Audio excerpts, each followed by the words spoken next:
Okay, there go the notifications. It looks like we are live. Debbie, Michael Goldsmith. I haven't seen you in forever, Michael Goldsmith. What's up, buddy? Hello, hello, hello. Drew Smith. Hello, Drew.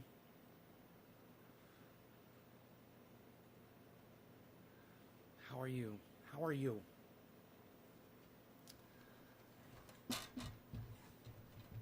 All right.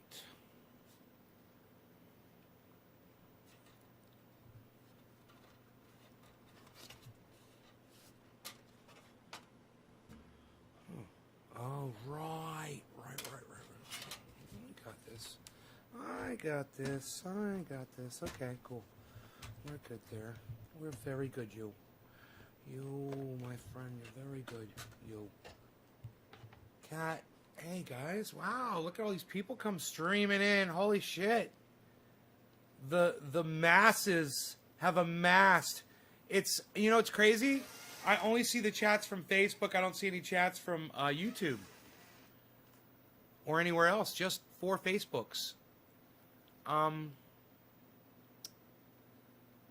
Let me just click over here and see what my status is. Okay, everything is online. Great. We are live. And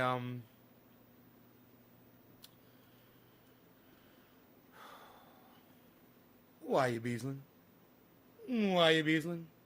Camera number 1. Camera number 2. Camera number 2. Camera number 1. Camera number 1. Camera number 2. Okay, we had enough fun with that. Are we good? We're good? Why you bleezin? Why you bleezin? Why you Beezlin? Are you Beezlin?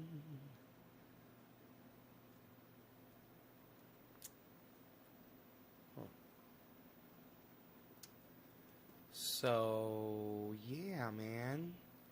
Thought I'd go live and do a show. If you're on Facebook, say hello, guys. Go ahead and say hi in the chat so I can see that you're here. We good, you good, everybody good. I got to walk in with Beezl tonight, and we must have hiked a mile in my yard, and we were just trampling all the stuff that that Mark and I just did with the skid steer. You know, just it's so nice, man. The hiking roads out there. It's, you know, just when I thought it couldn't get any better, man, it's gotten so much better. It's so awesome. Guys, remember yesterday we were talking about when Bitcoin drops under 50, probably be a good time to buy, and it was under 50 all day today.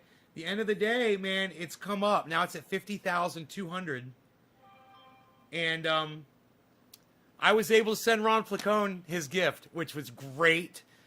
Graham I couldn't do, but I'll be able to do Graham tomorrow.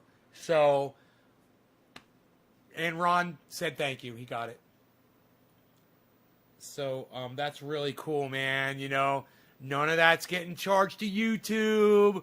None of that's getting, nobody's making fucking cuts off of that. In fact, if I go from Coinbase to Coinbase with them, it's like 0.01 of a fucking penny or something to make the goddamn, to make the transfer. They like charge you almost nothing. Like a percentage of a percentage of a percentage. So, I told you guys that Bitcoin was probably going to do this.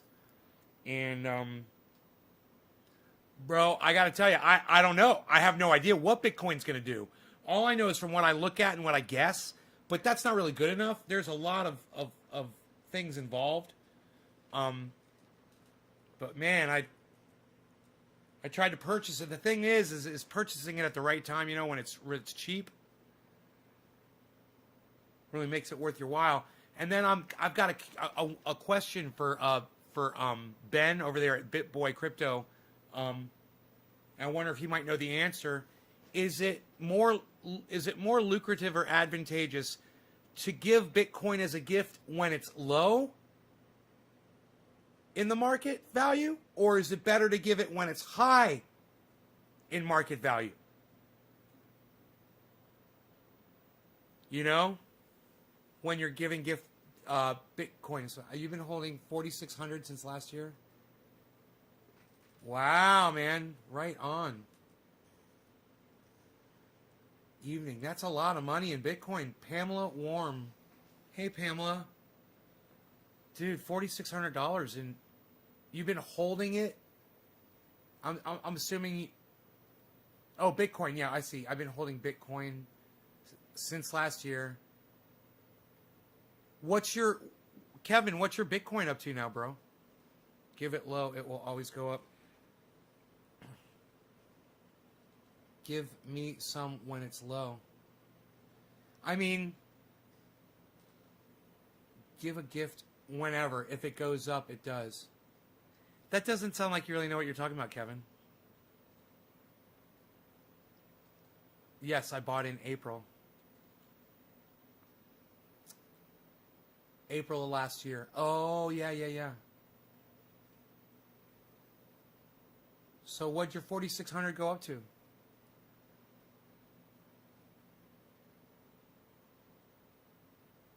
There will always be a bubble.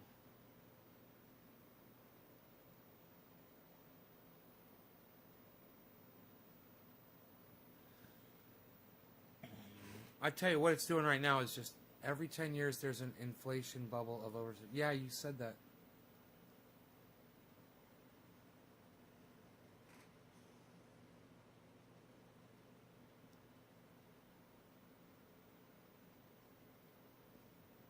Why is it every 10 years, Ronnie? That doesn't sound like you really know what you're talking about, Kevin. I'm holding 3.9. What, dude? You got 4 fucking Bitcoins, bro? Dude, that's $200,000, man. Your fucking $5,000 is now worth $200,000. Are you fucking kidding me? This is fucking real talk right here, folks. I mean, it's about time. You know, you got somebody come in here and say, yeah, this is what I did, this is what I got, blah, blah, I got 200,000 in Bitcoin. Wow, bro. So what's your plan, man? You got a plan? You just gonna sit on it? Do you ever take any out? Or you've never taken anything out, or have you taken out, like, a Bitcoin already, you know?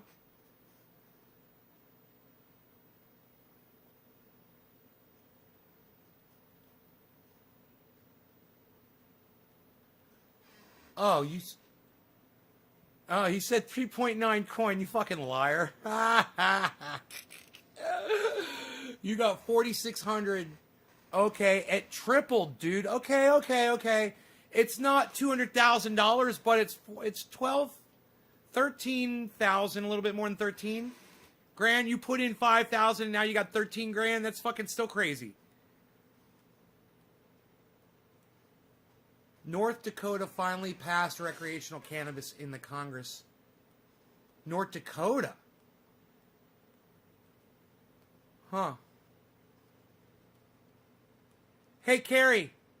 Don't call it recreational, all right? Don't be a fucking moron and use the words that they tell you to use. Just call it cannabis legalization or, you know, cannabis regulation or, yeah, I like legislation. Say cannabis legislation. Don't call it recreational cannabis. You're being a fool and you're using their stupid fucking words. So no more of that. All right? All right, Carrie? Free holding 3.9. Yes, made the position free holding 3.9. I don't know what you mean by you made the position free.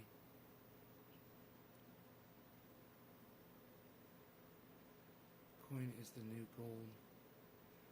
I bought in at 4,600 getting 3.5 coins. When I was correct and is your initial assessment, I spent more in the initial investment. So when I was correct... What? Kevin, I do not understand what you're trying to tell me. They're looking for another word. Just say cannabis legislation, Carrie. Cannabis legislation. Laws regarding cannabis.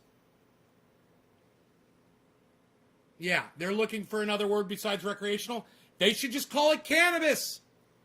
They should just call it cannabis laws, cannabis legislation. They don't need to find another word, these fucking douchebags. Oh, we gotta find another word. No, you don't. Just call it cannabis. Tell him, Carrie. Tell him. Tell him I told you to tell him that. Bastards. And tell him I told you to call him a bunch of bastards, too. I like your avatar, Carrie. It's nice. It's nice to see your face.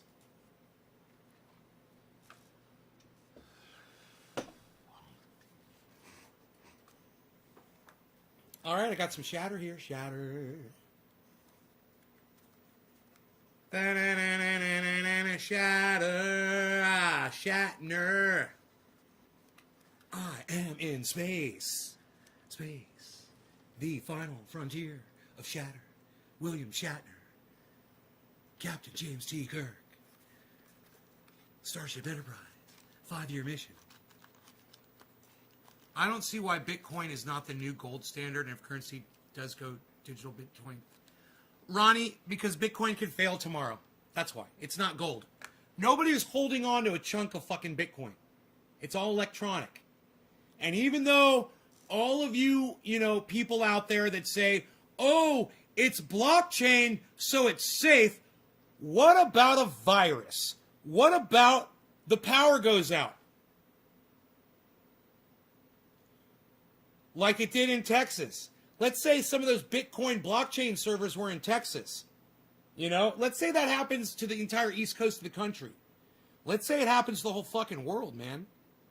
Where's your Bitcoin then? So when I think of my buddy, one of my buddies that watches this show, and he invests in gold, and he says everyone should, he's got something to show for it, and he doesn't have to worry about it disappearing overnight. You're sure it's backed up? Well, Ronnie, that just shows you what a fucking idiot you are. You're not even listening to what I just said. Let me rephrase it. What if it's all gone tomorrow, Ronnie? What if you don't have access to it? Nobody does. What if it's all gone? No backup, no way to get to it. It's gone. Do you have a chunk of gold, like my buddy does, sitting in your house, that people would buy from you?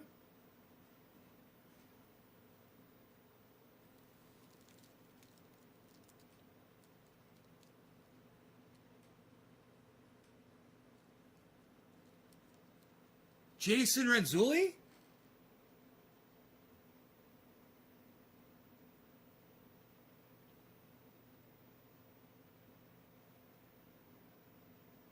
That's true. If electricity goes out, says the Bitcoin. Right, man. You got no power. That's what I'm saying. Let's say a huge fucking storm. Let's say that goddamn volcano goes off. It blocks the sun out, man. You're not going to have access to that stuff. There's probably 10 different things that could happen that could take out Bitcoin. And one of them is something as, I don't know Jason overall. I've never heard of him before. I don't know who that is. Hey, Greg, it's good to see you again, brother.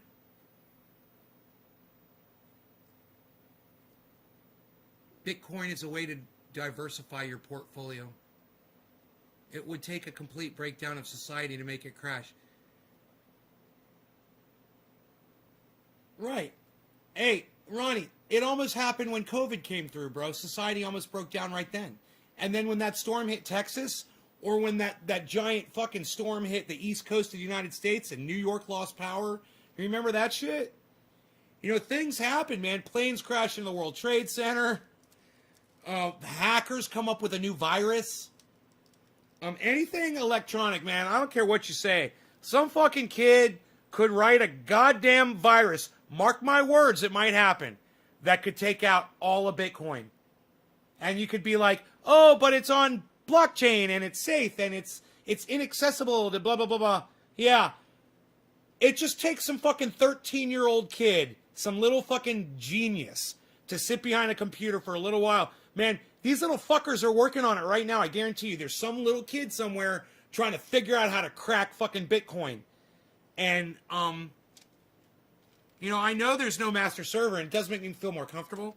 But at the same time, people think that it's a lot more secure than it really is. When you watch the value of Bitcoin just totally fucking drop on one day, You know, let's say Elon Musk, he doesn't give a fuck about you or me, right? Let's just say he's like, hey, man, I'm going to pull all my shares out of Bitcoin. 1.5 bill. Well, now he's probably got 2 bill now in there. You know, and he's like, yeah, I'm just going to take it all out and let the chips fall where they may. And then that crashes the goddamn market. And hey, man, one man could do it. He could pump it up. He could fucking take the air out of it. You know, and anybody else that wanted to do it, like Bill Gates or any massive billionaires out there, you know, someone from Dubai that had a shit ton of money, it's just like, hey, man, let's do what Elon Musk did. Fuck it. Yeah, it could happen. You lost 22% in one night, and then you got it all back, and then they pull you back in. El Padre says Bitcoin. Yes, Bitcoin. That's what we're talking about. You buy in at that point. Yes. When fucking the whole goddamn thing collapses, that's when you buy in, but it might not ever go back up again. You know? Yes, I like to see that. I like to see the stocks when they're low. I like to see them when they're high. When they're low, I like to buy them, and when they're high, I like to sell them. El Padre says Bitcoin again. El Padre, if you spam my stream for no apparent reason, I will just block you.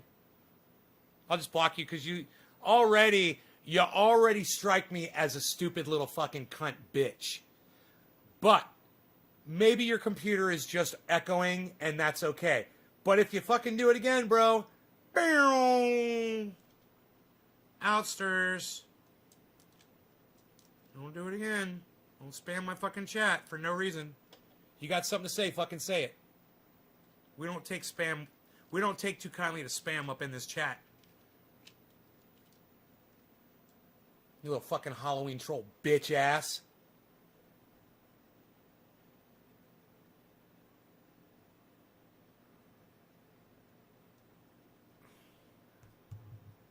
I'm a con man, or maybe I'm a god, zooming around the planet in my hyperlooping car. It doesn't even make sense. You should say, I'm a con man, or maybe I'm a, not God, or maybe I'm a star. Yeah, he's a con man or a star. I'm a con man, or maybe I'm a star, zooming round the planet in my hyperlooping car. El Padre says, how? Wow, nay, cheers. Cheers, dab time. What are you saying wow about? Wow what? Why are you all saying wow? I know you're not all saying it, but why are you saying wow? What? I like the way El Padre is like, sorry. We usually don't get that response from someone that's spamming the chat. That's great, man. It's a great response. You're still here, man. You're still here. Who dropped that first digit?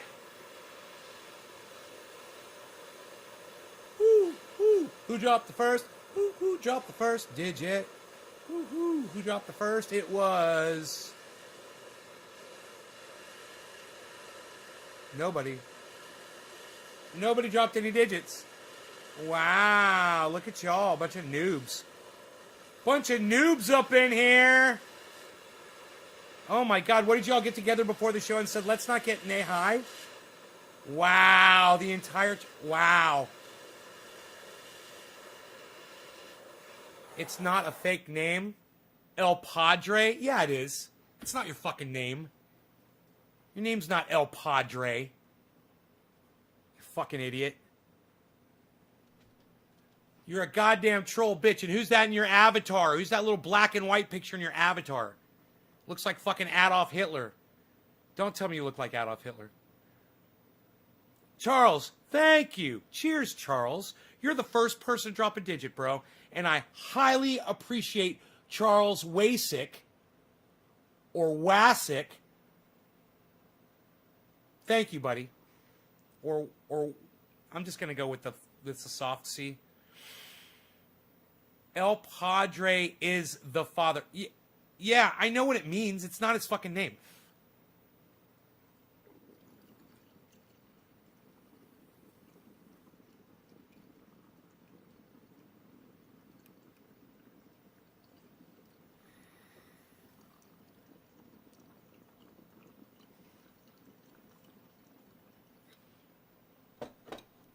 Hey, El Padre, well, fuck police and fuck pigs and fuck cops and fuck you. All cops are bad, bro. Oh,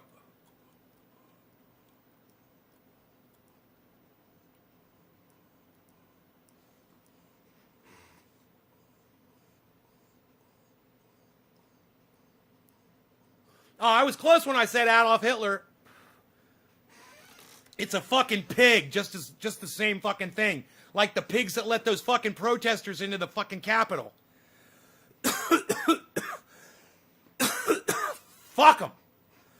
If they'd done their job correctly, those people would have never made it to the fucking steps. Fucking idiots. That was actually really tasty. Hurts my throat. But it tastes good. Hurts my throat, though. Because what he looked like? Because he looks like a fucking... Because he looks like Adolf Hitler with a pig hat? Why don't you go by your name and your picture, bro? You know? Like Kevin Stevens. You know? Or Greg Torres, I think. I don't know what Greg is over there, actually. I think it's him. I don't care what you put up for your face. I'm just saying, I can't see you. I know that's not you. I know that's not your name. You're a fucking phony bitch.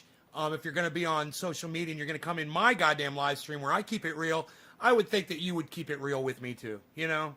Show me a little bit more respect than that. I'm coming in with your little fucking troll account.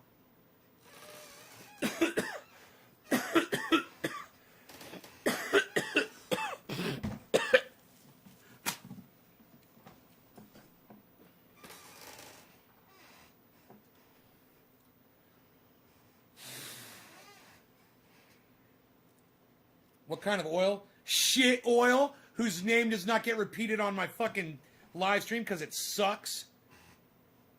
You know, I just realized I sent them a letter back and they never fucking responded, the people that sold me this garbage. Now that it hurts my throat, I'm remembering it. Isn't that funny? Yo, have a good time. All right, keep ablazing. All right, take it easy. Keep ablazin's leaving, I guess.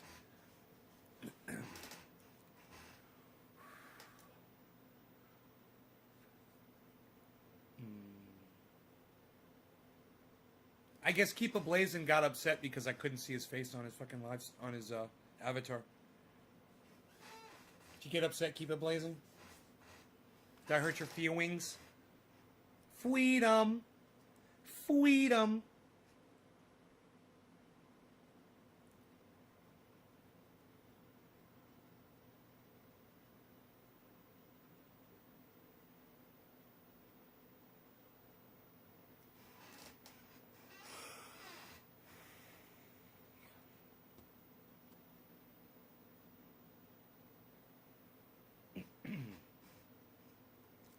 It's like when you do dabs, you always want to do more than one, you know, but when it hurts your throat, you're like, fuck you.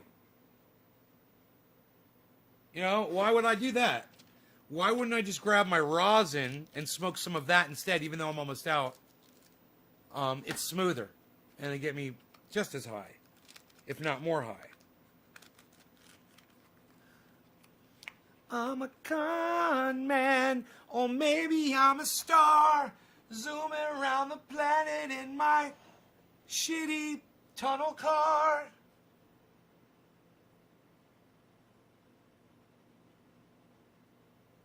Maybe I'm a god. Psst, he should have said star. Totally would have been better, bruh. Totally would have been better, bruh.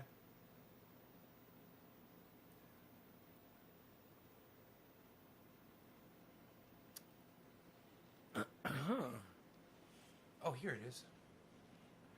Oh, I've got just enough for several dabs.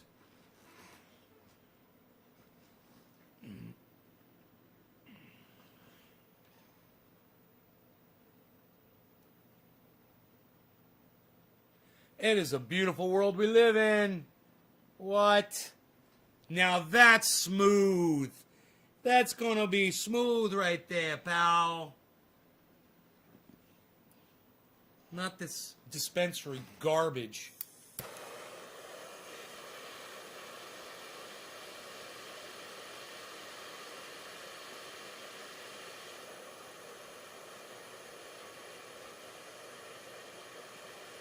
Hey, I wonder how my blood pressure's doing.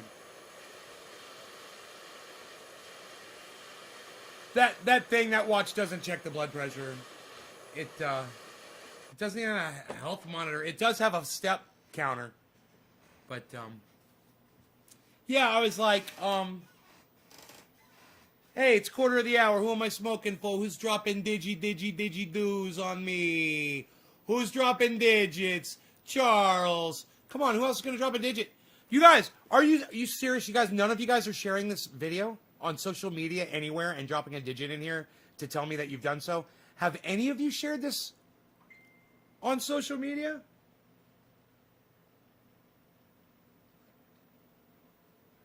Have any of you done this on social media?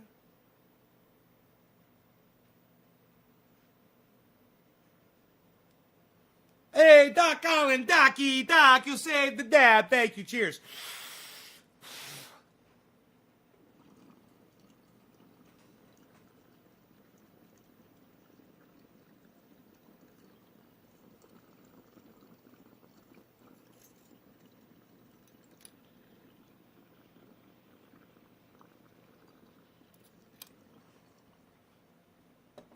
Tasty still. Tasty, smooth, no pain.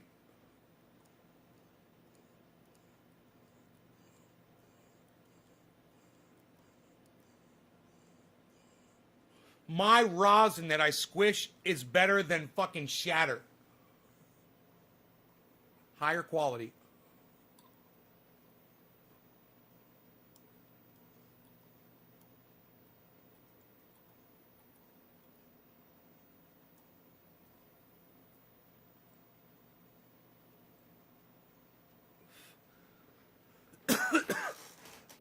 Why are you, Beezlin? Beezlin went to bed. Like I told you, I took him for like a mile walk on the property, and he walked and walked and walked, man. You dropped a 7 earlier? I didn't see that. What? Did I zip past it? Charles?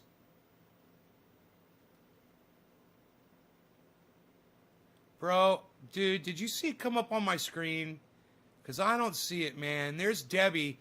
The very first text was from Debbie, then Michael Goldsmith, then Drew. Bro, if you don't see it come up on my screen, I'm not going to see it, man. You got to know that. If you drop a digit and you don't, and then you got to wait and see if it's on my screen, man. Come on, bump it, you know? Think of something else to say after you type it. Say, yo, I dropped a digit for you, bro. After you drop the digit, you know, push it up there, bump it. Bump it, bump it up, bump it, bump it, bump it up. There's Doc.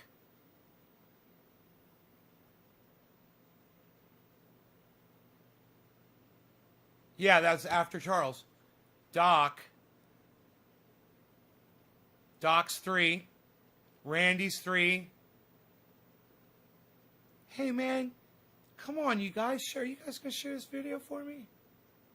Seriously, man. Come on. You guys. You guys realize that BitBoy Crypto has 20,000 viewers when he goes live? And you guys won't even share this video for me, man. You guys won't even share this video for me. You're right, Nay. My wrong. Oh. Maybe you did it on the earlier show, bro.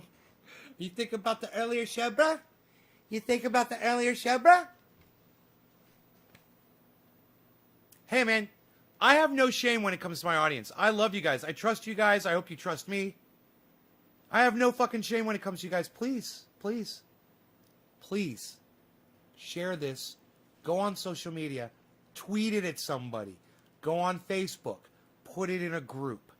Go on YouTube and make a post on your YouTube channel and say, and put a link to this. And The direct link is youtube.com. Listen to me. The direct link is, you can type this out. It's easy. youtube.com/C/trendyasdabbers/live.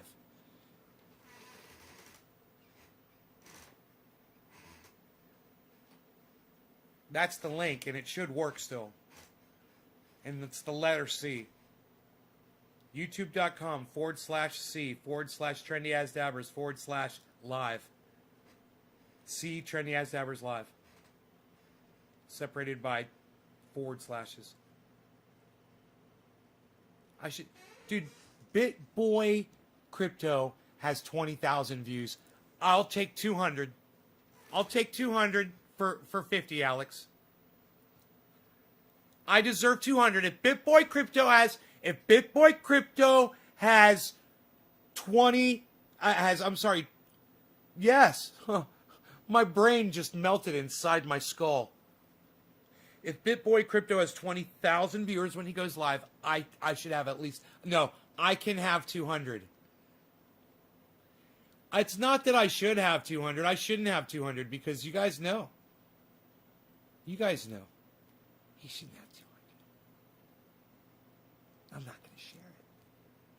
No, so I begged you guys.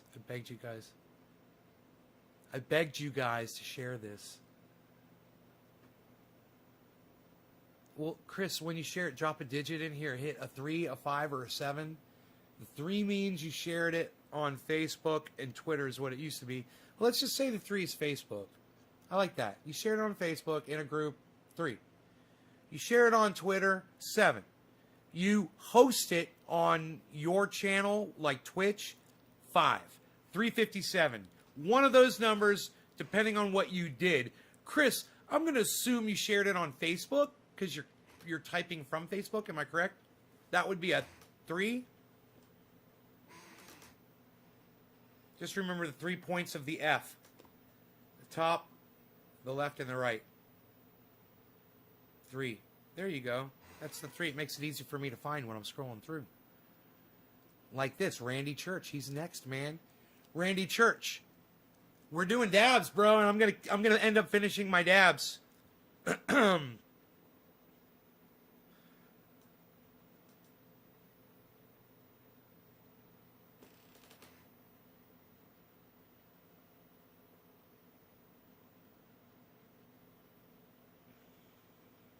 I haven't smoked dabs like this. My dabs, good dabs, in quite some time. This is going to be good. This is going to be a good dab. I'm going to like this dab. I'm going to smoke this.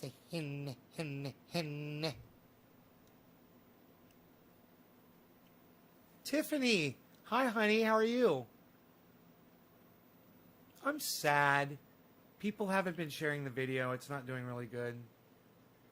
Is your face melty? Is my face melty? You mean, are you making a comment about my Bell's palsy?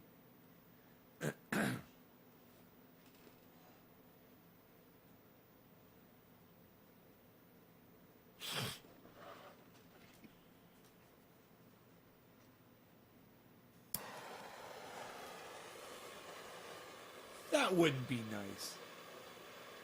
I'm sure you didn't mean that.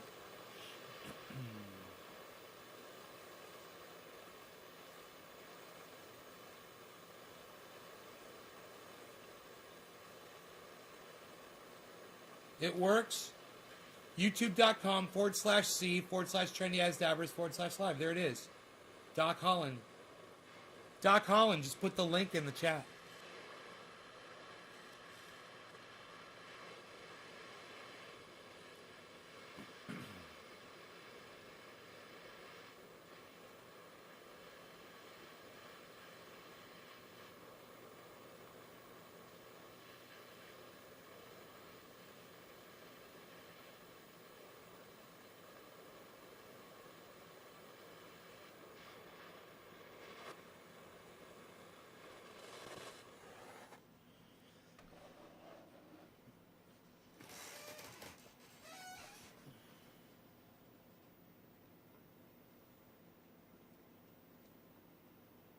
You'll share the video now. 3 groups. Tiffany, thanks. Thank you. You made my life better. I wish more people would share it, man. I can't get viewers unless people share it. I don't know what's up. I don't think people want to see my show, man. I just don't think people want to see my show. You know? There's really no excuse. Except for me and the quality of the show, or the lack of quality.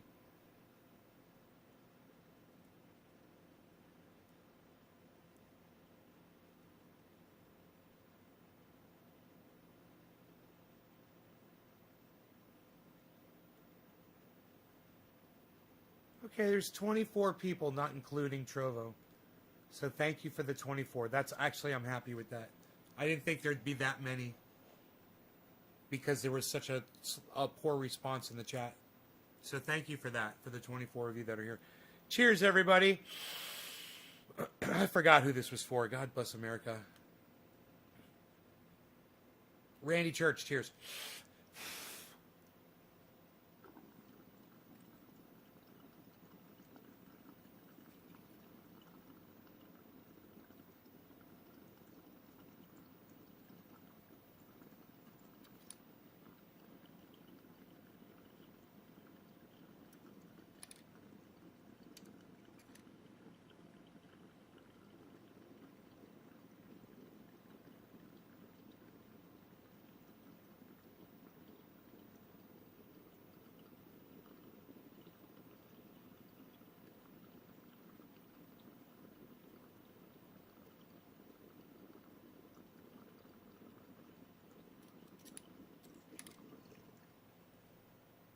Still smoking.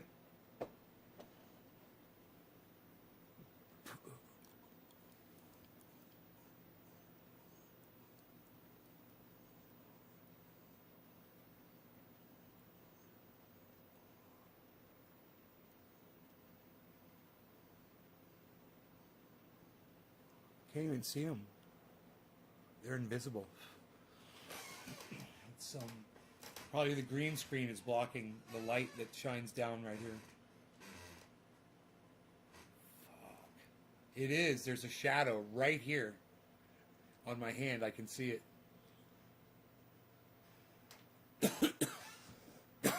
Huh. Right there. Yep, all of this, it's all shadow. Nick Brown. Yeah, some of you guys, it's not your fault, man. You know, it's not your fault. I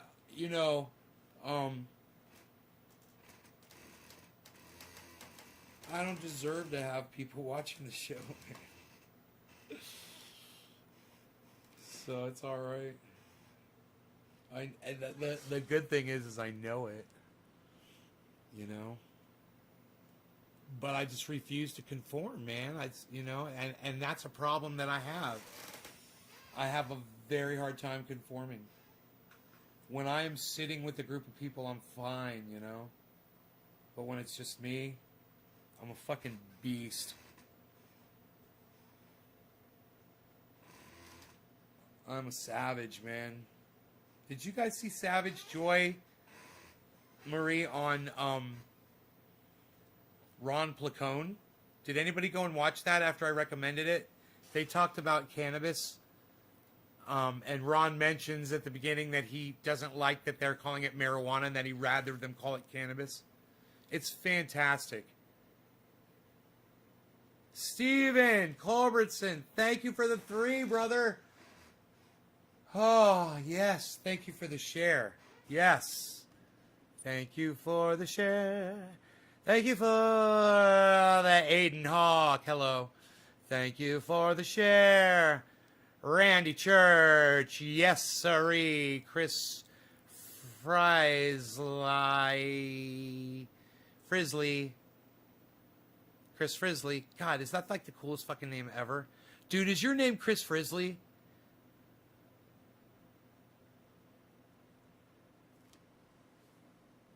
Chris, is your name Chris Frisley? Is that really your name?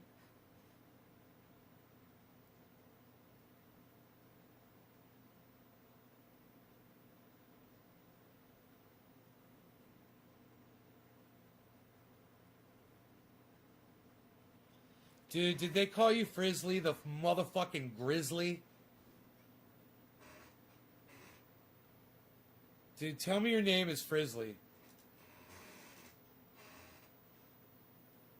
That's true, Daniel Sears. I love you, Daniel Sears. I love you. Thank you. Thank you so much. Calling it weed, dope, or anything else degrades it. And calling it cannabis starts a conversation like the one we're having right now. Right, Daniel? Now we're talking about it. All the straight... If you take a 1 gram dab...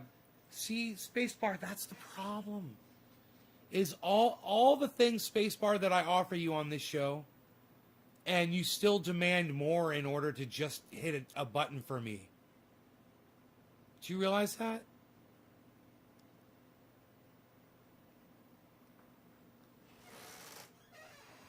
Everything the show offers, between the interviews of the other people and, you know, my instruction on how to make triage oil, how to grow cannabis, how to store it, how to smoke it right, how to save it so you have a bunch, how to grow vegetables, how to go off grid. None of that's good enough for you, huh, Spacebar? I got to do more for you to just share it, for you to just share the video.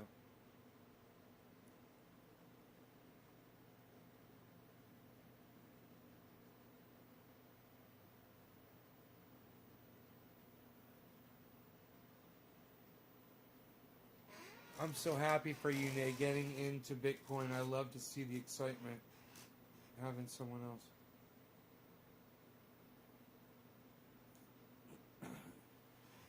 You're excited to see me get into Bitcoin? Would you still watch me if I wasn't into Bitcoin, bro?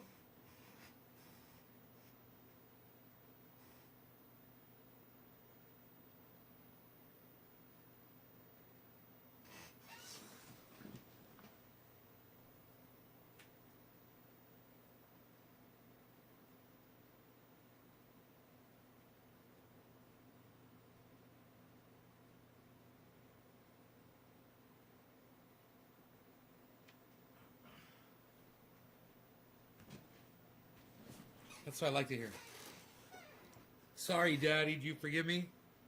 Spacebar, yes, I do forgive you. Could you call me Nay instead of Daddy, please? N-A-Y.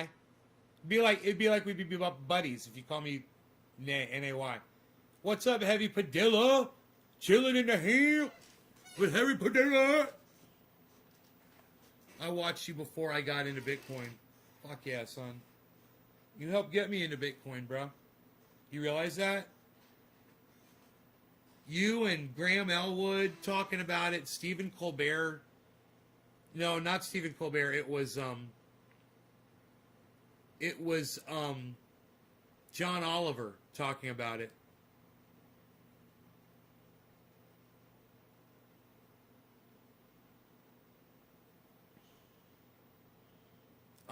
Ron Placone and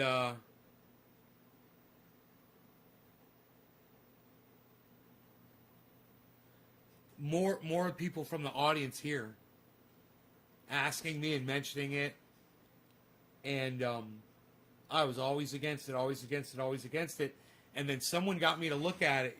I heard what it was doing. I heard it was at 30, then it went to 33, then it went from 33 to 47, to fucking 47. It blasted, and it was 55. I was like, I think I'd be stupid not to get into it. I'm always saying, I've got this money and I don't know what to do with it and blah, blah, blah, blah. Why don't I just take some of it and put it on that and see what it does? And then if it, you know, and I diversified too, man. I put my money on other stocks. My cat's playing with my belt, acting like a little kitten. Oh, wrong camera.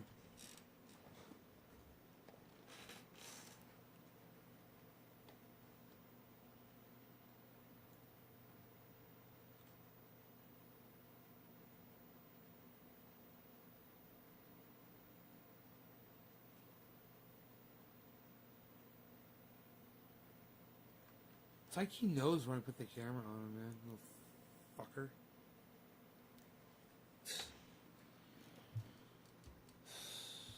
Unreal, pal.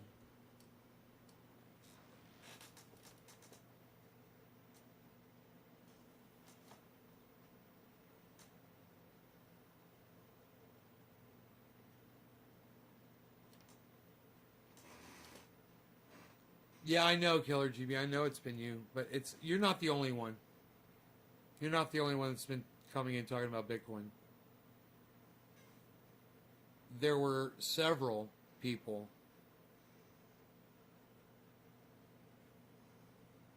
And there were even random people that came in mentioning it that I didn't know.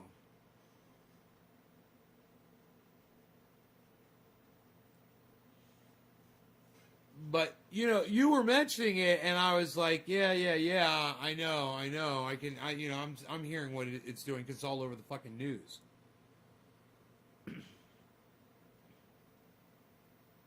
Especially after what Elon Musk did.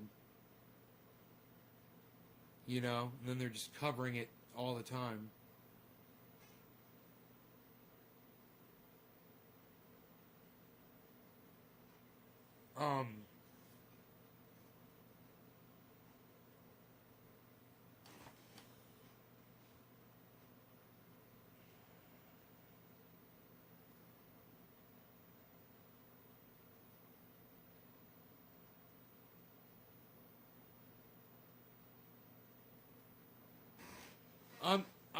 Does it Killer GB, were you here when I asked, does it matter if you send someone a gift of Bitcoin when the market's low or when the market's high? Does it matter to either you or them? Or is it the same regardless what the value is at that time? It's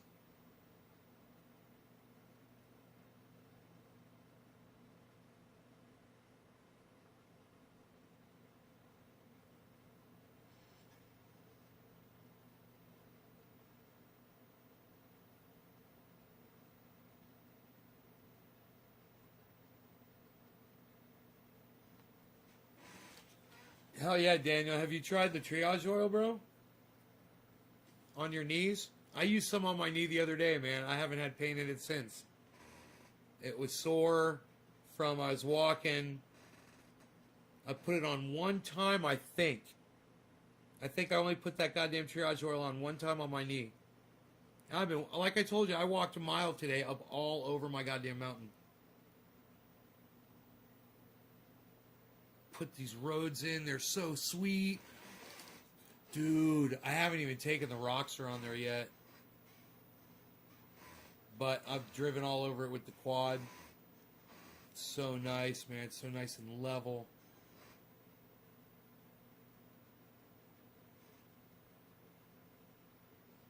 Oh, it's only 3 ingredients. You can make it yourself, Daniel. Do you do dabs, bro? Do you do dabs out of a rig like this, man? You empty the water out of it, and then you put alcohol, 99.9% alcohol in there, and you switch it around. Warm alcohol works great. Switch it around. It loosens all that stuff up, and it completely liquefies it. It goes in the alcohol. And you take that while it's liquefied, and you pour it into a dish, and you evaporate the alcohol out completely, get all the alcohol out of it, and then you're left with reclaim oil. Do you have any reclaim oil? Have you saved any reclaim oil? Ever? You have like a little bit saved up?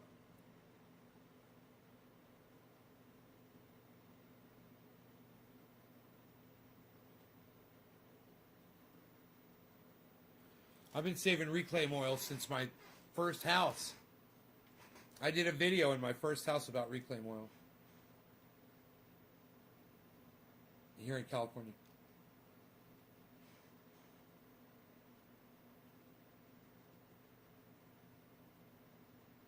Alright, killer. I'm sending them both the exact same amount.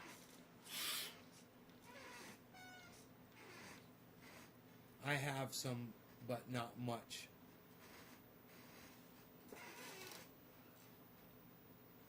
I have some, but not much.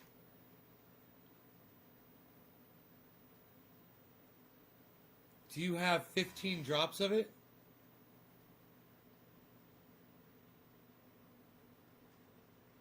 You have 15 drops of reclaim oil?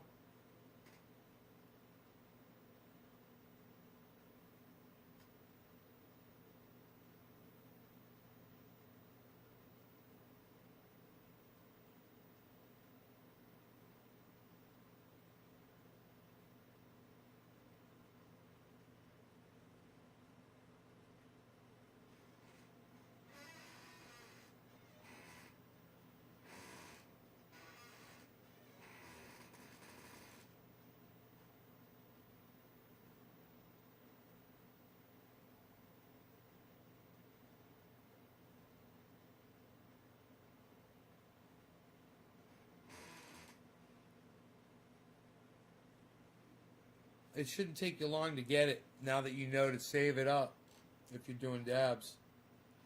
I mean, shit, you don't even have to do the reclaim. You could just take the dabs and decarboxylate them 275 degrees for about 10 minutes. You could almost do it with a fucking hair dryer.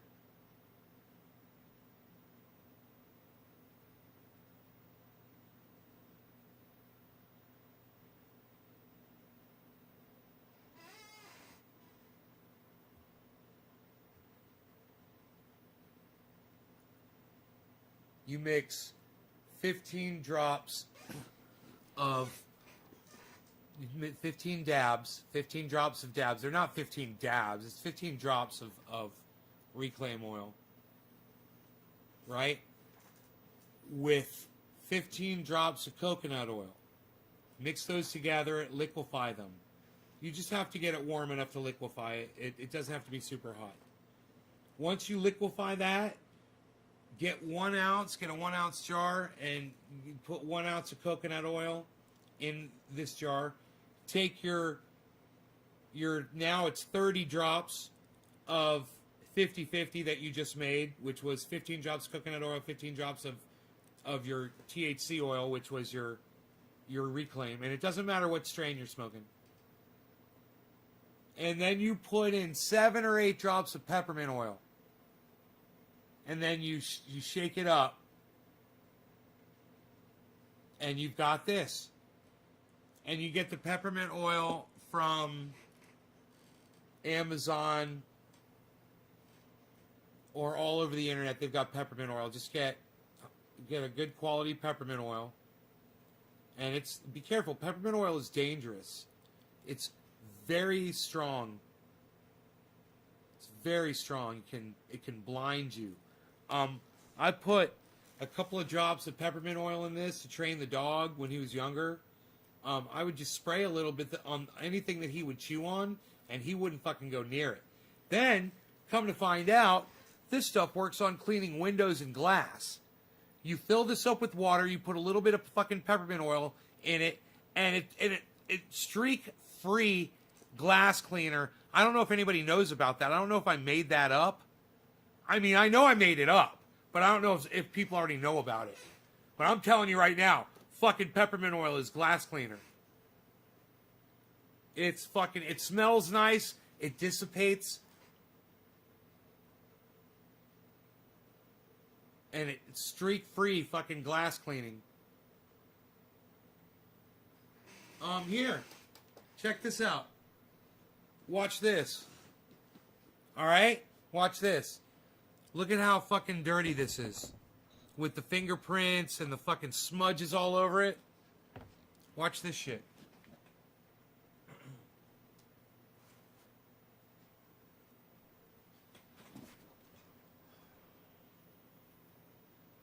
Got peppermint oil and water, right? Mostly water, just a little bit of peppermint oil. And then I'll just spray it on. Watch this thing fucking clean up.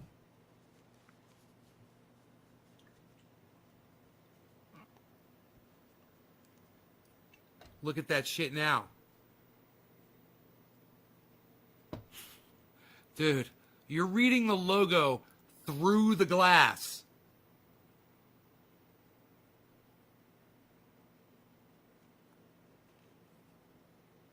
Look at that shit. That's fucking... Is that already a thing? It's gotta be. People must have already known about that. Because I figured it out real fast. Someone else had to try it too. You know, but if you mix peppermint oil in water to, you know, to keep your dog or your cat from fucking with shit. And, you know, look at the base now. The base was disgusting. Now look at the base. Look at it sparkling. Fucking no streaks. And if I wanted to clean the inside, I would just take the rag like this, right? And spray a little peppermint oil on the rag, right? And then take it. Oh, it smells so nice. And then just take it and just put it right down inside.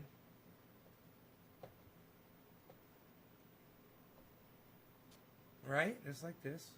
Don't press it down too fast because you'll shoot water out of your bowl. And just leave enough that you can hold on to.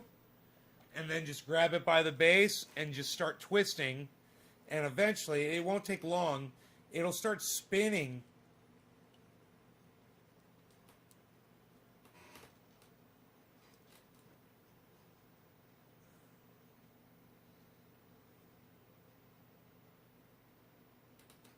Inside there.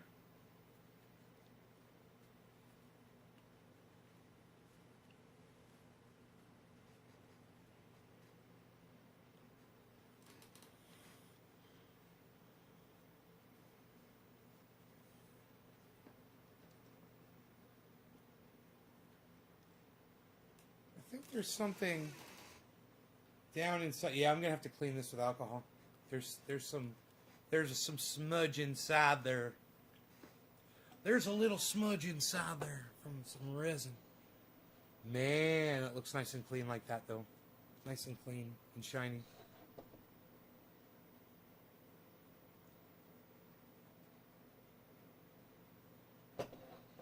Bro, I use it on my glass on my windows. I did it today. I cleaned my it cleans where the dogs from next door come over and they're muddy and they're wet and they put their paws against the glass and they put their nose against the glass and you can see smears all over that fucker.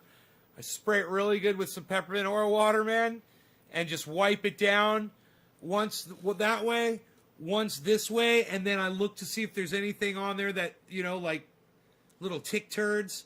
Fucking see a little tick turd, a little mid shit on there. A little mid shit fucking... Fuck them midges. You guys know what a midge is? Who knows what a midge is? Who knows what a midge is? I watched Dave Scott. So I think his name is Dave Scott.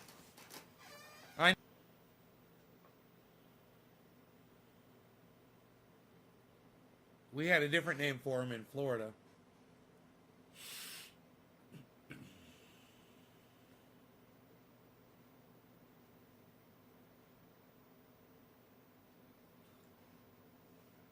No idea, huh, you guys? You got no idea what a midge is?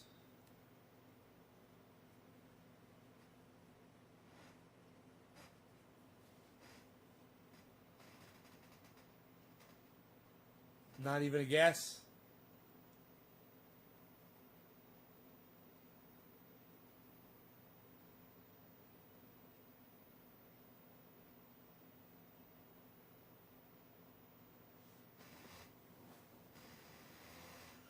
That's right, Killer GB. It's a no-seum. No, Killer GB got it, man. It's a no-seum.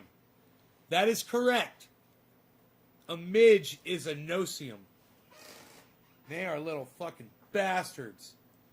Just thinking about them makes my fucking skin itch. You know? Oh my god. Those things make your skin crawl, bro.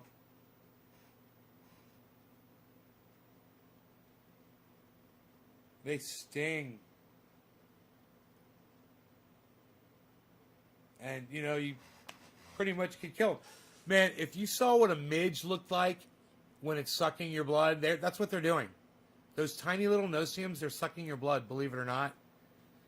Bro, I saw a close-up of a midge sucking blood, and I was just totally disgusted. Did you know that mosquitoes in Alaska can kill a fucking newborn calf by literally draining it of its blood? They kill animals like that all the time, mosquitoes in Alaska. You know why they're doing that now? Climate change. You know why I know that? Tim Scott, Dave Scott. Whatever, dude. Whatever this fucker's name is, man. I think it's Dave Scott. Science fucking channel. He's fucking awesome.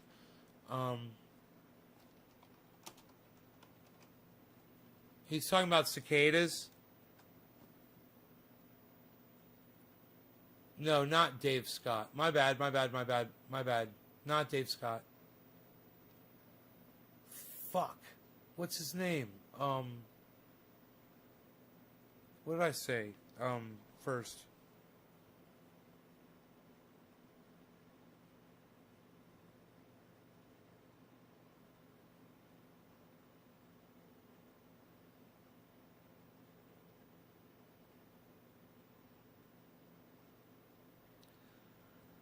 Maybe he doesn't use his name. Hold on.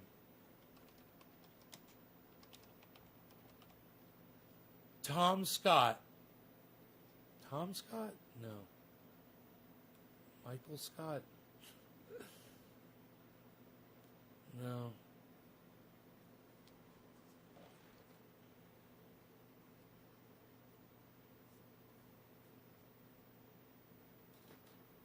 I forgot his name, man. I forgot his channels. Maybe if I go through my library, I'll see some of his...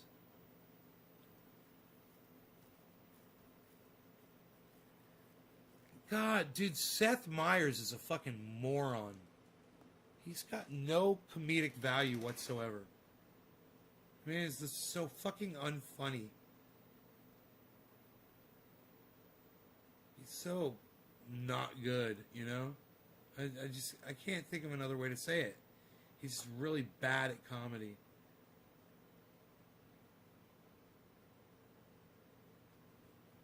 His name Dave Scott or something? What's his name? Tim Scott? Oh, is it Tim? Maybe it's Tim Scott? Is it Tim Scott? Why is that popping in there? Tim Scott. Tim Scott.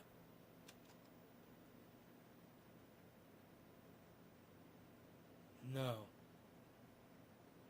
No.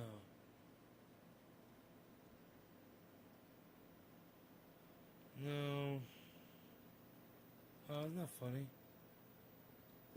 Isn't that funny? I forgot this guy's fucking... I forgot his name.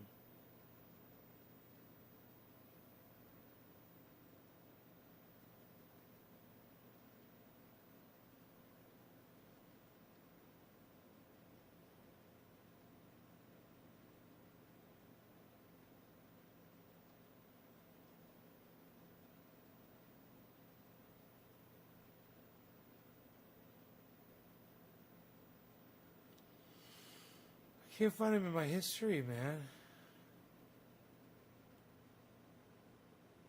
Tom Scott? He's not British. This guy's not British. He's American.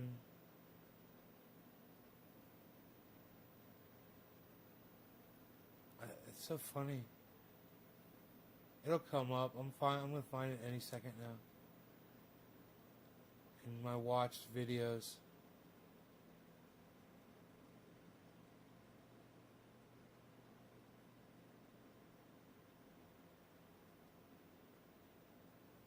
Oh, is it Joe Scott? Dude, I think it's Joe Scott. I think it's Joe Scott. Joe Scott.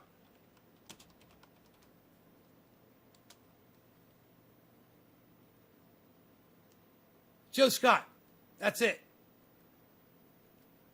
Dude, this guy is fucking great. Joe Scott. Oh, yeah, here it is. Here it is. Here it is. Here it is. Here it is. You guys are going to love this. You guys are going to love this. You're going to say, like, oh, I've seen this guy. You're all going to be like, oh This video yeah. is brought to you by Curiosity Stream and Nebula. Check out the teaser to my new Nebula original series at the end of this video. Remember the show Silicon Valley? I thought it would be fun to start this video off by talking about what is probably one of my favorite scenes in that entire series. Except for Middle Out, of course. It's in the first season when the Peter Gregory character was still on the show, which, by the way, they killed off that character because the actor died in real life. I didn't realize that. It's pretty sad. Anyway, in the episode, a couple of guys who run a business that Peter's venture capital firm had invested in were coming to him trying to get some kind of loan because they had hit a problem and they were going to have to lay off some people if they didn't get some extra money. So they're in there, they're desperate for money, they're trying to save their business, and he can't stop talking about Burger King. Or, as he referred to it, Burger King. Apparently he was driven by a Burger King on the way to work, and he realized he'd never eaten at one, so he sent an assistant off to get one of everything on the menu. So then he goes on to like spread it out over his entire desk, and he's getting all weirdly obsessive in his little neurodivergent way about it, and the guys are over here freaking out, and then he narrows in on the sesame seeds. And then starts mumbling about cicadas. Cicadas? Anyway, the point is, he connects the dots in his head to figure out that there are only 3 microclimates around the world where sesame seeds grow. And 2 of those 3 have cicada populations, one of which broods every 17 years, and one of which broods every 13 years. And he figures out that next year, in the show anyway, both of these were going to line up, leaving only Indonesia as the only place in the world that has sesame seeds to put on the billions of Burger King buns that would go out around the world. So he invested in Indonesian sesame seed futures and was going to make enough from that to be able to give these guys the money that they needed. It's just such a brilliant solution, and it's a great scene, and of course it got me curious if this was something that had ever happened, because there are dead species, so I started to think, like, has that ever been a thing where those came up at the same time and disrupted agriculture in some way? So I nerded out on cicadas and started doing a lot of research online just because I wanted to know the answer to this, and I found a website that, holy God, if I was nerding out on cicadas, this guy is a cicada super nerd. It's called Cicada Mania, and it tracks different broods of cicadas all around the world. It has a little feature here where you can enter your location and find out when cicadas are going to brood where you live. It has entire pages on different species and their characteristics. Oh, and when you scroll over a link, the cursor, becomes a cicada. This might be the most adorable website I've ever seen in my life, but I can kind of see how somebody can get sucked into this because insect swarms are kind of fascinating.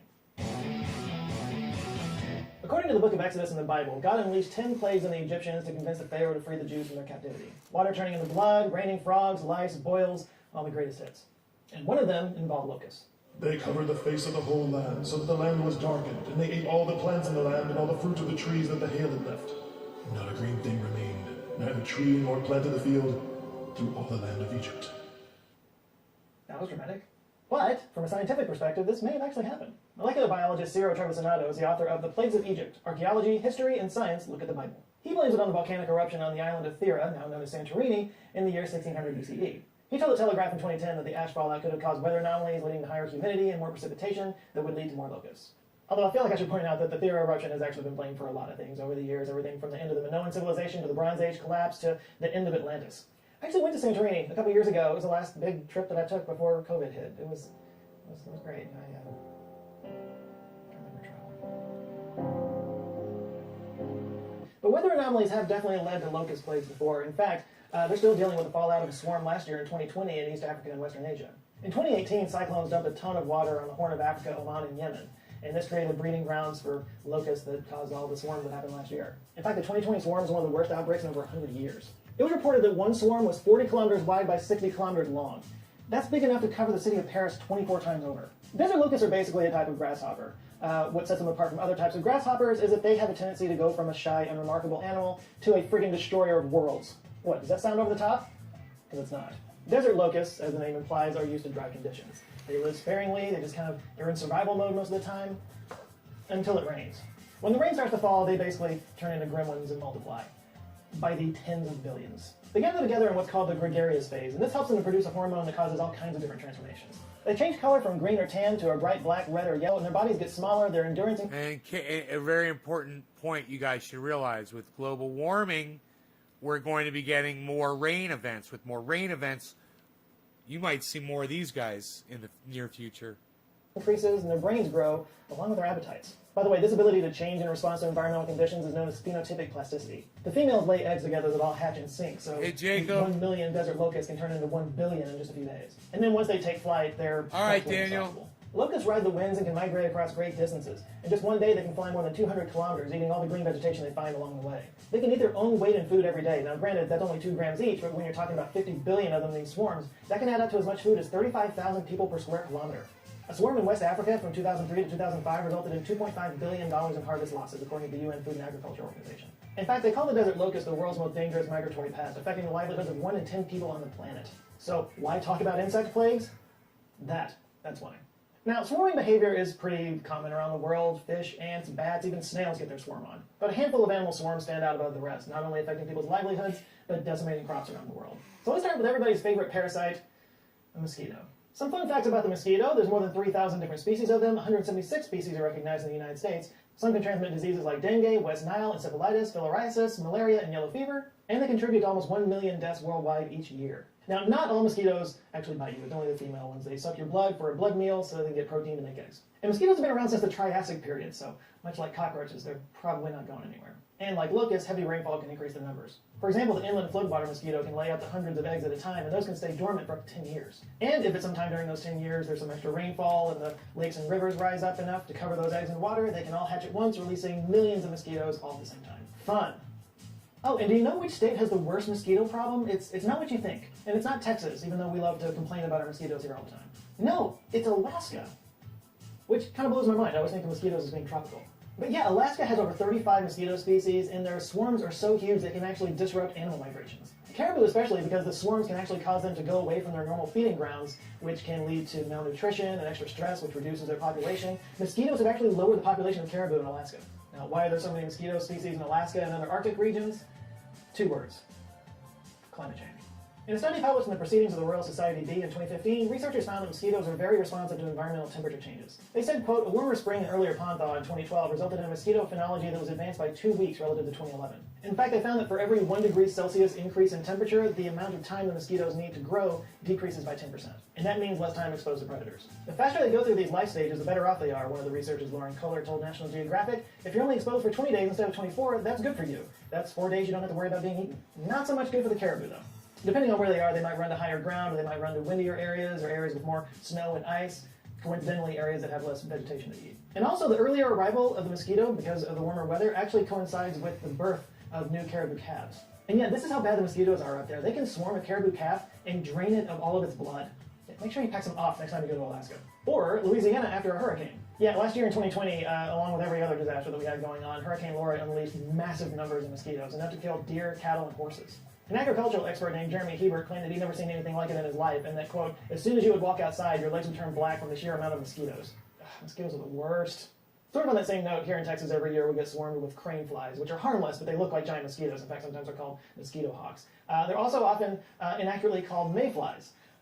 But mayflies are something else entirely. In June of 2019, meteorologists noticed a massive dense storm on their weather radar on top of Lake Erie, even though there weren't any reports of any rain there. That's because it wasn't a cloud. It was a mayfly swarm. There are more than 3,000 species of them worldwide, with more than 700 species in North America alone. Mayflies hatch from their water larva state in late spring and continue over the summer, hence the name mayflies, and when they hatch, they do it all at the same time, creating a massive mayflies. So we experience mayflies as these massive swarms that only happen for a few months at a time, but they actually live most of their lives in water. Once they hatch from the water out of their larval stage, they only live for a short amount of time, usually just a few days. They live for such a short amount of time outside of the water that most adult mayflies don't even have mouths. They just exist off of the stored nutrients that they have. In fact, females of the Delania americana species only live for about 5 minutes. And what are they doing during that 5 minutes? Shagging. Lots of shagging. I mean, if you only had 5 minutes to live, what would you be doing? Mayfly swarms are basically colossal orgies. Orgies so big that some towns have had to close down roads, cars have been damaged, and some cities had to turn off their lights. It's like your mom's in town. After mating is completed, the male dies, the female then goes off to lay her eggs in the water, up to 3,000 eggs at a time, and then she dies too. Talk about going out with a bang. But enormous swarms of mayflies are actually a good thing. It's basically an all-you-can-eat buffet for birds and other wildlife. A study published in the Proceedings of the National Academy of Sciences in 2020 found that, quote, a single emergence event can produce 87.9 billion mayflies, releasing 3,078.6 tons of biomass into the airspace over several hours. Yay, massive orgies! It's also good news because it means our aquatic ecosystems are healthy. Since mayflies spend most of their lives in the water, they're really sensitive to pollution, which can compromise their ability to reproduce. In fact, you can kind of tell how clean the water is by the size of the mayfly swarms. Unfortunately, it appears that the mayfly populations are getting smaller. It's actually gone down by 50% in some areas. Oh no, smaller orgies. A couple of suggested reasons include, of course, climate change. It's thought that the warmer temperature might reduce the oxygen levels in the water, and fertilizer runoff from farms triggering algal blooms that put toxins into the water. Whatever the cause, it's not looking good. According to that study I just mentioned, quote, if these population trends continue, persistent environmental changes could threaten to once more extirpate Hexagenia mayflies from North America's largest waterways, making this ephemeral spectacle and its vital ecological functions a thing of the past. Hashtag save the orgies. Next up, let's talk about midges. Midges are kind of tiny little flies. Most of them are harmless, but we're going to talk about one specific family, Ceratopygonidea, also known as the biting midge. Look at that. For various reasons you can probably see. Look at that fucking There are more thing. than 4,000 species of them, with more than 600 species in North America. Also known as no-see-ums, 5-Os, and punkies, biting midges may cause itchy skin lesions and allergic reactions, and they primarily develop in wet or marshy soil because, like mayflies, they spend their larva stage in fresh water. But unlike mayflies, they spend their time outside the water much longer, from up to 2 to 7 weeks. And they do have mouths.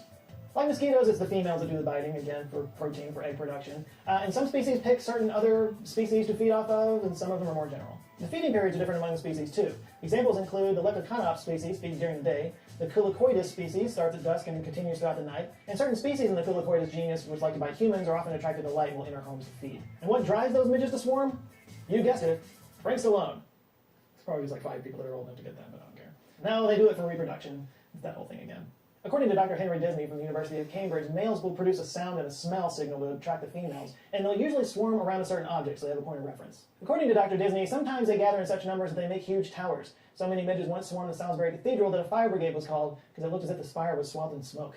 And it turns out there's some really interesting math involved in midge swarms. Other swarming animals like birds and fish or herding mammals exhibit something called global order. That means that most of the members retain a uniform distance from each other and their changes in direction and velocity are common. But midge swarms are different.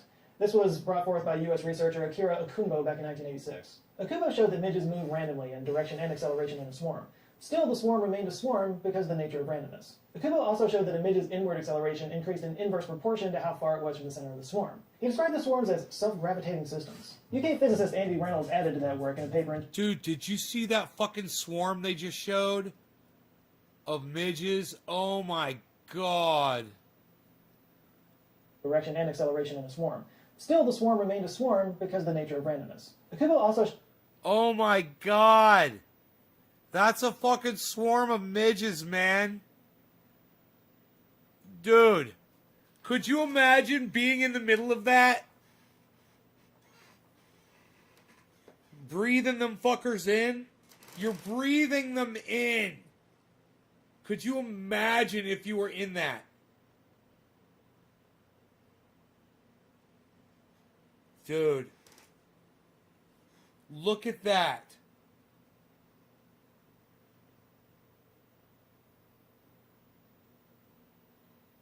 Oh my god.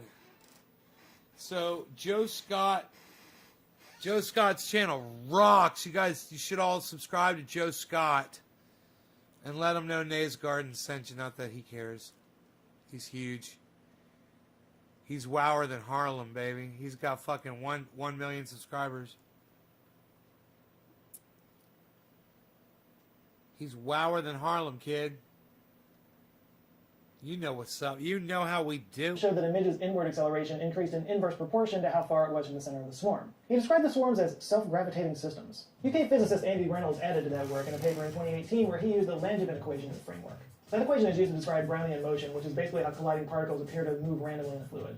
And he discovered some interesting results. For example, that these swarming systems actually behave the same way as star clusters and gravitational systems. His research also showed why weather conditions don't disrupt a swarm. Displace a swarm with a gust of wind and it behaves like a solid despite all that empty space, Reynolds told Cosmos magazine. The swarm consists of a dense inner core and an outer vapor phase with strange thermodynamic properties. So, why do species swarm? There's a few different reasons, including protection. Grouped together offers the appearance of a larger entity, helping to reduce the risk of any one individual being harmed by the predator. It also saves energy. Moving in the same direction helps to share the effort when fighting against air or water resistance. And of course, reproduction, because it's easier to find a mate in a group setting. Swarms also accomplish tasks that are difficult for an individual to perform, and what happens is you get sort of an emergent swarm intelligence out of it. And this collective intelligence can often achieve results and goals that one individual wouldn't be able to do by themselves. So if at any point during this video you were wondering, why somebody would study why midges swarm, like who would dedicate their lives to this, why would they do that? Well, that's why. Because there's a lot that we can learn and apply when we study how emergent intelligence comes out of very simple creatures following simple directions. For example, learning about swarm behavior could help finesse drone or robot behavior, maybe even help control how information is spread through social networks. According to Dr. Maria Orsagna, bats can teach drones how to navigate confined spaces without colliding. Fish can help design software for safer driving. And insects are inspiring robot teams that can assist search and rescue missions. And with 7 billion interconnected people on this planet, it's kind of hard to argue that we're not swarm animals ourselves, especially when it comes to our sharing of information. Collective swarms of human behavior can lead to destructive mobs or spreading of misinformation. Or our collective behavior can produce breakthroughs in science and technology that can improve the world in a myriad ways. Understanding swarm intelligence can give us a better handle on which direction we could go as a species. So, maybe there's something we can learn from those little bloodsuckers. By the way, I mentioned at the beginning of this video the locust problem that they're dealing with in Africa. They're still recovering from that big swarm from last year. Well, if you would like to learn more about that, I can highly recommend the show Locust Swarm on Curiosity Stream. Part of the Bright Now series that covers all kinds of global topics, Locust Swarm looks at the issues around the desert locust in the Horn of Africa and the Middle East, as farmer scientists and UN bureaucrats work to combat swarms of up to 50 billion locusts that can consume as much as the entire nation of Kenya in one day, and how they're relying on ancient as well as modern techniques to turn the tide. This is, of course, just one of thousands of documentary series that you can find on Curiosity Stream from some of the best documentary filmmakers around the world. It was created by the guys behind the Discovery Channel, so you know it's legit. Plus, when you sign up for Curiosity Stream, you get free access to Nebula, the streaming service I'm a part of, as well as many of your other favorite science communicators. It's where you can watch our videos ad-free, and it's also the home of exclusive Nebula originals that you can't find anywhere else, including, drumroll please, my own Nebula original series that I can finally reveal to you guys. It's titled Mysteries of the Human Body, and here's a sneak peek. The human body. Chances are you have one, and you probably think you know it pretty well. But have you looked inside? Some weird stuff going on in there. From our earliest days, we've been trying to understand the human body. What makes it work, how we can make it work better, why do things go wrong? Okay, I'm probably getting a lot of trouble for this one. That's got to go away.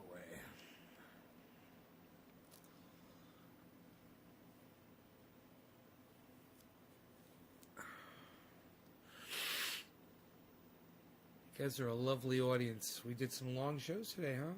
I will see you guys tomorrow. Take care, everybody. And go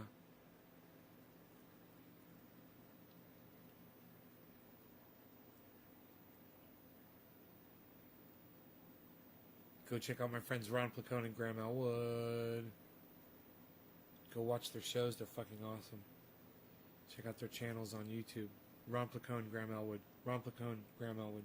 Ron Placone, Graham Elwood. Check out Graham Elwood's movie on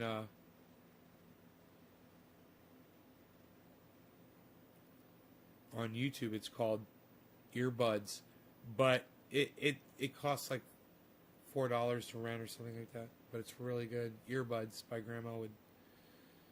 Check out LucyandRon.com for some good comic strip entertainment from Ron Placone. LucyandRon.com.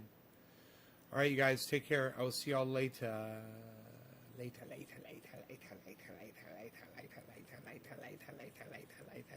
Goodbye. Goodbye. Goodbye.